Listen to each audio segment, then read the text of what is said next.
1980 এর দশকে মার্কিন যুক্তরাষ্ট্রের যুদ্ধবিমান F-14 টমক্যাট এবং F-15 ঈগল সহ মার্কিন চতুর্থ প্রজন্মের জেট ফাইটারগুলো ব্যাপক দাপটের সাথে সার্ভিস দিয়ে যাচ্ছিল। ঠিক সেই সময়েই সোভিয়েত ইউনিয়ন এয়ারফোর্সের জন্য একটি বিমান নির্মাণের উদ্যোগ গ্রহণ করে এবং সে সময় তারা F-14 টমক্যাট এবং F-15 ঈগল সহ মার্কিন চতুর্থ প্রজন্মের জেট ফাইটারগুলোর প্রতিযোগী হিসেবে তৈরি করে সুখোই Su-27। তথ্যাবলীর এই পর্বে সোভিয়েত ইউনিয়নের বিখ্যাত এক ফাইটার বিমান সুখোই Su-27 সম্পর্কে বিস্তারিত আলোচনা করা হবে।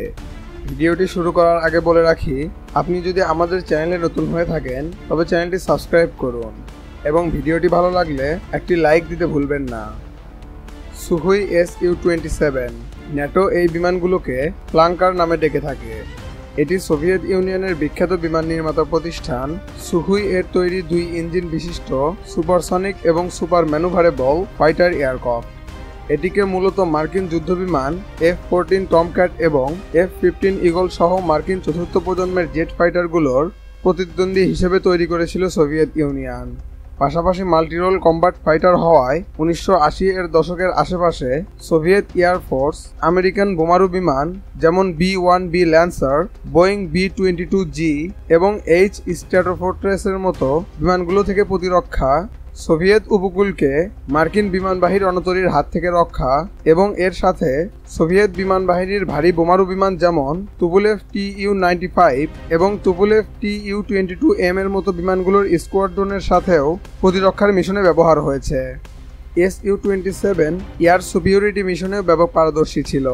এই বিমানটির প্রায় 25টির বেশি ভার্সন রয়েছে এবং এর পরবর্তী ভার্সনগুলোও এয়ার সুপিরিয়রিটি যুদ্ধে ব্যাপক সক্ষম ছিল। এর সক্ষমতার কারণেই চীন এই বিমানটির লাইসেন্স কপি তৈরি করেছিল, যেটি শেনইয়াং J-11 নামে পরিচিত।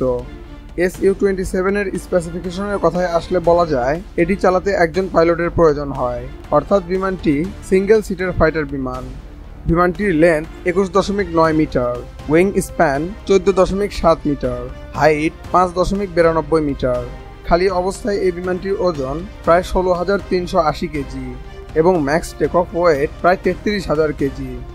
Su-27 বিমানটিতে পাওয়ার প্ল্যান্ট হিসেবে 2টি সাটার্ন AL-31F after burning turbofan engine রয়েছে, যেগুলোর প্রত্যেকটি প্রায় 75.22 কিলোনট থেকে 122.6 কিলোনট পর্যন্ত থ্রাস্ট উৎপন্ন করতে পারে, যেগুলোর সাহায্যে এই বিমানটি সর্বোচ্চ ম্যাক 2.35 অর্থাৎ প্রায় 2500 কিলোমিটার প্রতি ঘন্টা বেগে ছুটতে পারে। Su-27 বিমানের এভিয়েশনের বর্ণনায় আসলে বলা যায় এটিতে N001E রাডার রয়েছে, পাশাপাশি OEPS-27 Electra optical targeting system, SPO-150 radar warning receiver, 3UM helmet mounted display system রয়েছে। অস্ত্র হিসেবে Su-27 বিমানটিতে 30 মিলিমিটার GSH-30 অটোক্যানন রয়েছে, যেটি একাধারে 150 রাউন্ড পর্যন্ত ফায়ার করতে সক্ষম। পাশাপাশি Su-27 বিমানটিতে মোট 10টি হার্ড পয়েন্ট রয়েছে, যেখানে Su-27 সর্বোচ্চ প্রায় 4,430 কেজি পর্যন্ত bomb, air to air missile, BVR missile এবং রকেট বহন করতে পারে। 1985 সালে Su-27 সর্বপ্রথম সার্ভিসে এসেছিল এবং এখন পর্যন্ত Su-27 বিমানটি সগৌরবে সার্ভিস দিয়ে যাচ্ছে। Su-27 ফ্লাঙ্কার বিমানটি সম্পর্কে আপনার যে কোনো মতামত জানাতে কমেন্ট করুন।